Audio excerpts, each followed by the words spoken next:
Mao ni ang kinahanglan tong number 15 ba to ganina na systematic way.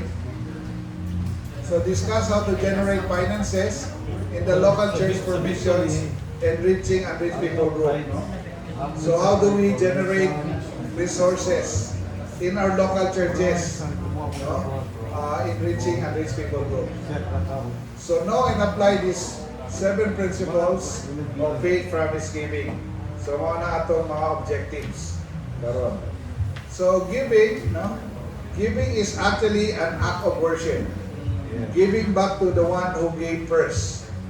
So when we give, it's an act of worship. It's not it is not an obligation, no, but an act of worship. God, you gave first. You gave your life. You gave everything. We do not own anything. God owns everything. So it's an act of worship.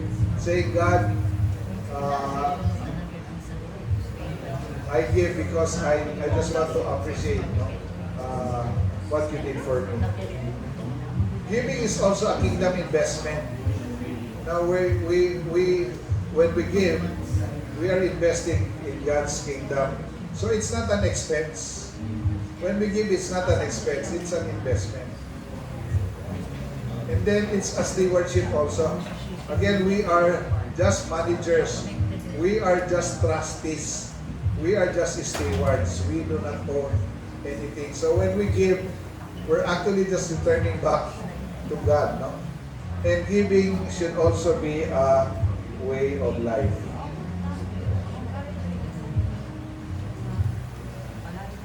So faith promise giving actually is a biblical principle, no, used by the apostles, and it's also modeled in 2 Corinthians 8 and 9. So if you try to look at 2 Corinthians 8 and 9, you can see, that indeed this had been modeled in scriptures, no? in that specific passage. So, what is faith promise giving? To better appreciate that, we'll start with what faith promise giving is not. So, faith promise giving is not a tithe.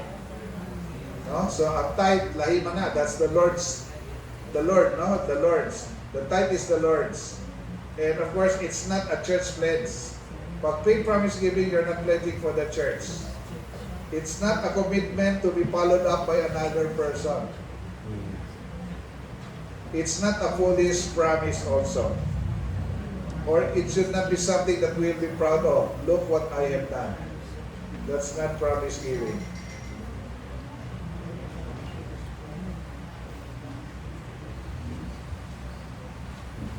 So what is faith promise giving? It is an amount, no? It is amount that you trust God to provide through you for world missions. Very specific thing. When we talk about faith promise giving, it's an amount that God will provide through you for world missions, not for other purposes. Okay? So that's faith promise giving. And then, faith promise giving is faith that God will provide. This is over and beyond our income. And then this is an identification with the steps of faith taken by missionaries. When missionaries commit to serve in the mission field, they are trusting the Lord for provision. So can we also trust the Lord to provide so we can support our missionaries? Faith promise giving is also a commitment between you and God. Kaya walang magsingil sa inyo, walang mag-remind sa inyo kasi it's a commitment between you and God. And it's also a privilege, no, of joining in God's work.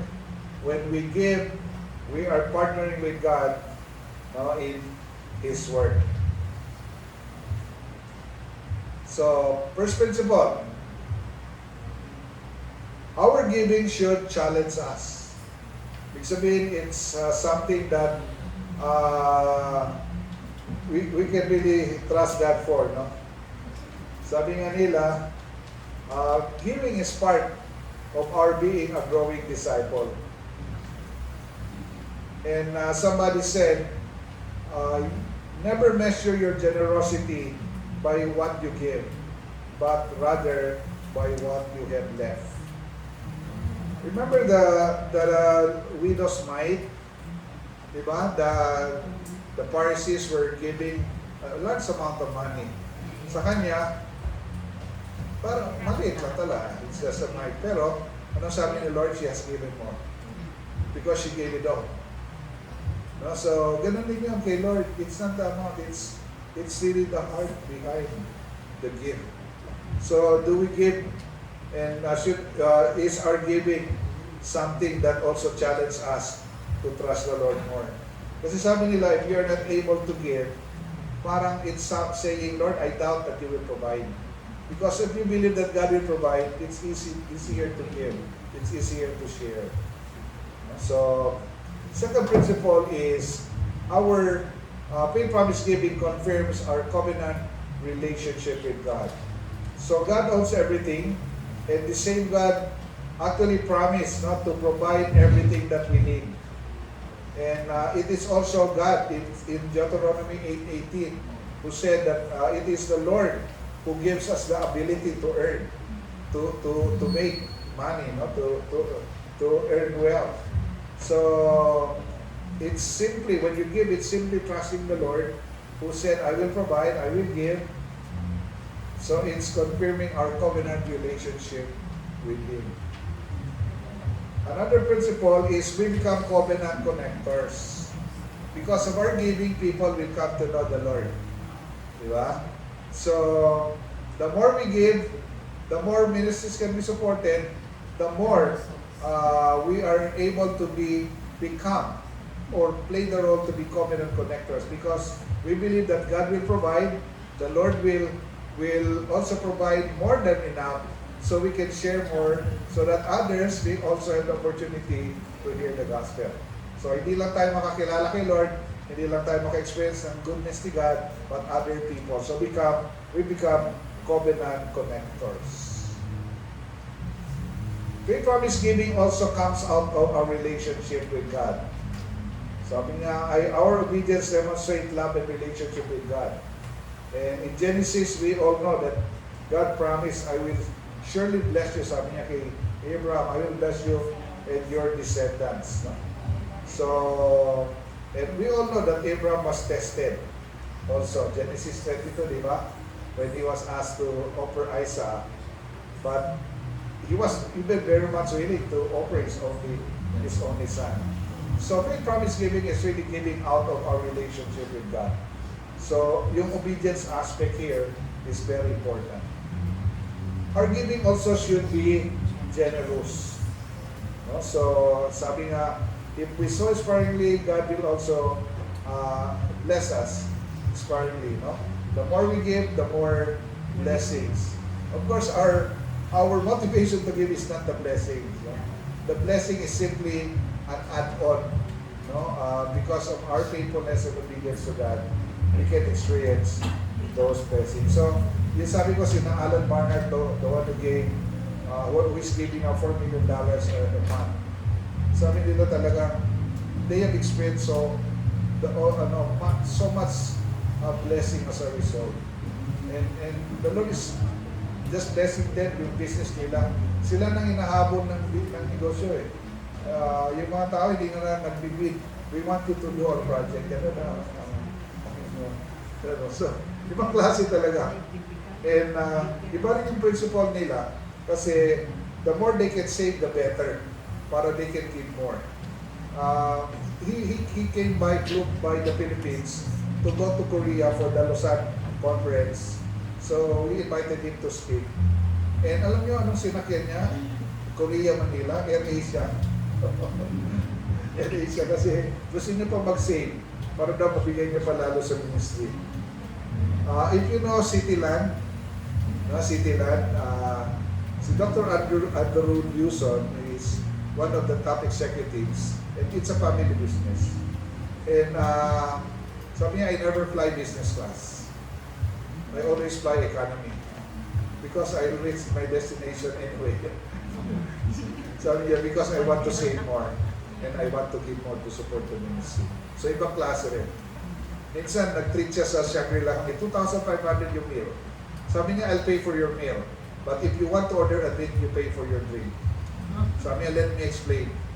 Why will you pay 500 pesos for a mango shake when our buffet provides fresh mangoes? Totoo naman talaga pala, no? So, ganun sila mag-isip. If they can save more, they will do that. Marami din kaming larin, oh, ano naman. And sabi, yeah, this is even healthier. Kasi may fiber pa, may, yung mga ganun na, ano.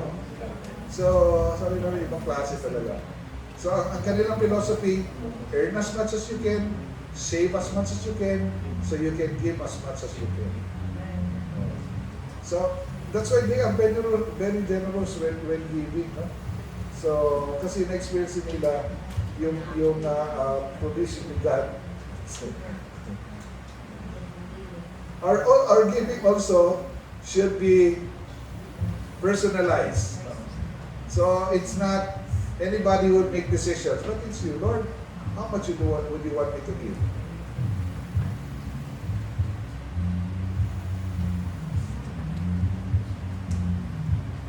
And then our giving releases God's blessing.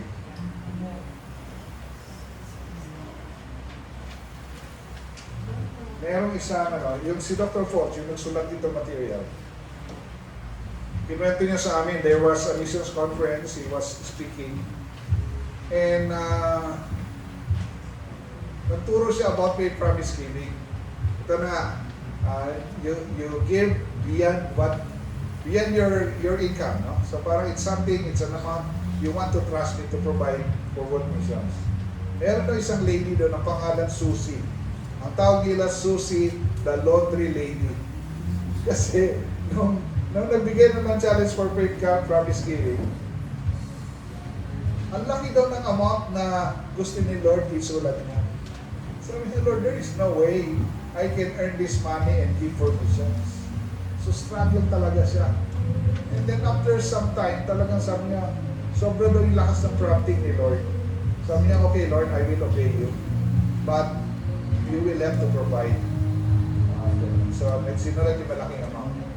Nung naglalakad daw siya sa community nila, sabi ni Lord, walang laundromat dito. Yung laundry na bayad, di ba? No?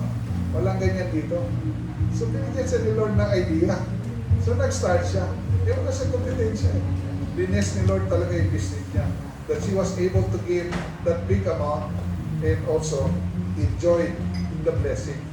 And they were raising funds to to provide 1 million Bibles in China. Sabi rin ni Lord kay Susie, tingnan mo yung bank account mo. I want you to give a substantial amount for the Bibles. So ganun din, nagsagin din daw siya. Pero nag-obey siya kay Lord. Binigay niya lahat. And the Lord bless her even. Pero the joy of yung being obedient and trust. Sabi ng Lord sa kanya, wala ka naman yan eh. Kung hindi ka nagtaw sa akin, wala din ka. Ngayon ka ba magtawad sa akin? Parang yun. So, yung joy niya to say that because of her faithfulness, many will receive Bibles. This was yung bawal pa ang mga Bibles. Ngayon, hindi na po bawal ang Bibles sa China kung printed sa China. We don't have to smuggle Bibles in China now. You just bring money, you can buy the Bibles with the imprimatur of the government and you can distribute it. Same pa yung bibigyan mo. China is has the biggest printing press ng Bible. So, negosyo din kasi, no? So, anyway, so yun yung story ni Susie. Meron din isang story, kinento ni Dr. Ford. Sabi niya, nung nag-challenge daw for faith promise giving, yung isa sabi niya, Lord, wala talaga akong pabigay. Pero sabi niya, yung aking aso, special kasi yung breed ng dog, ang isang puppy daw, $500. So sabi niya, Lord, ganito na lang. Yung puppy, siyempre, isa yan na, akin yan. Pero lahat ng puppies, more than one, para sa mission. And nagkanak ng 3 puppies. Kahit yung veterinarian, parang hindi makapaniwala kasi hindi daw yung very rare yung mangyari. Kung mangyari man yun, hindi healthy. Pero talaga grabe, 2 puppies, $1,000 na bigay niya. Faith promise giving. Yung mga ganung testimonies. Sa Africa, meron din daw na itong portion ng land na ito, lahat ng harvest nito, para sa mission, yun dito sa akin. Eh nagulat siya, magkatabi lang, pareho at simple, pareho lahat ang pag-alaga. Pero yung harvest dito, sobrang laki compared sa harvest dito. So, nakita rin niya, iba rin talaga. Of course, dinestin ito ni Lord kasi partner. Pero grabe daw talaga yung harvest dito sa sinabi niya na kay Lord dito. So yung mga ganung testimonies, na can really prove to us that, you know, if we can just trust the Lord, God is a faithful God. And we can never outgive God. So yun yung mga testimonies. Marami pang mga kwento. So, siguro it's good to begin trusting the Lord. Lord, give me the faith to trust you. For something that I can give for missions. Na beyond what I'm earning now or what I'm making. Kasi ito puro hindi ito kasama sa budget eh. Di ba? May isa pa nga, may malaking amount din na pinapamigay si Lord. Saan ko kaya ito kukunin? Eh, pag-report niya sa office, sabi ng boss, meron tayo bagong project na nakuha. Kasama ka sa team na gagawa ng project. So, marami silang income. So, na kasama siya doon sa team na gumawa. Yung amount no, na sweldo niya, part ng project, was a substantial amount. Nabigay niya yung pledge niya at meron pa siyang blessing. So, mga ganyan mga testimony. So, what can we begin trusting the Lord for? It doesn't have to be something big, really, to start with, but is there something that you want us to trust in? So ito yung faith promise giving. Lord, you will provide something that I can give for missions. This is over and beyond my, what I earn. But surprise me, Lord, with something. Kasi puro surprise yun. Yung tuta mo ng extra, di ba? Yung laundromat, naka-open ka, yung farm na mag-give na gano'n. Hindi yun hindi yun normal at saka hindi yun mangyari kung walang faith kay God, no? Walang faith promise giving na nangyari. So my prayer is that we would be able to experience more of God's goodness and faithfulness. So make that commitment to God na you don't have to tell anyone here. Nobody will singil you with your promise to God. But maganda rin sa inyo, kunyari sa churches nyo or something, you can make something like this para pwede nyo rin yung ma-challenge yung mga church members niyo. And many will thank you for giving them the opportunity to trust the Lord. Many will thank you. Merong isang isang pastor, 2 years ago, sa mga challenge ng faith promise giving. Ang sabi ni Lord sa kanya, magbigay ka ng 100,000. Sabi, Lord, ang laki ka mga dyan. Magkano lang sahod ko? Last year, nakita kami, sabi niya, Pastor, ayaw ko magyabang. But I want to share with you kung ano yung experience namin ng faithfulness ni God. Yun ang sa impression ni Lord, you trust me, give 100,000 for missions sa church niyo. And sabi niya, na-fulfill ko, Pastor. Sabi niya, hindi kami nagkulang. 3 times a day pa rin kami kumakain. Yung ang regular na schedule, hindi nagbago. Sabi niya, I cannot explain how or how it happened. But we were able to fulfill and we were able to still enjoy the blessings of God. So, yun yung story na. And then yung church din nila, nag-double yung missions giving. Actually, more than double kasi 300,000. Sabi nila, Lord, allow us to trust you for 800,000. Na-overshoot pa nila yung 800,000. So yun yung mga testimonies, no? Talagang how they have experienced God's goodness and faithfulness. So, strategic exercise, yung commitment, gawin lang natin, and then just ask the Lord, walang pinitan dito. Kung ano i-impress ni Lord, ano sasabihin ni Lord, just talk with God. Just settle it with God. No? Kung alanganin pa yung faith, Lord, give me the faith to trust you. You gotta start with something small, and then you will be surprised. Okay? So, questions?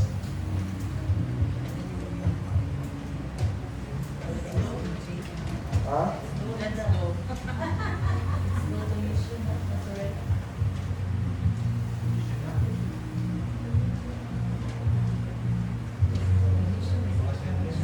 Sige. So, bago tayo mag-close, I would like us to spend some time in prayer.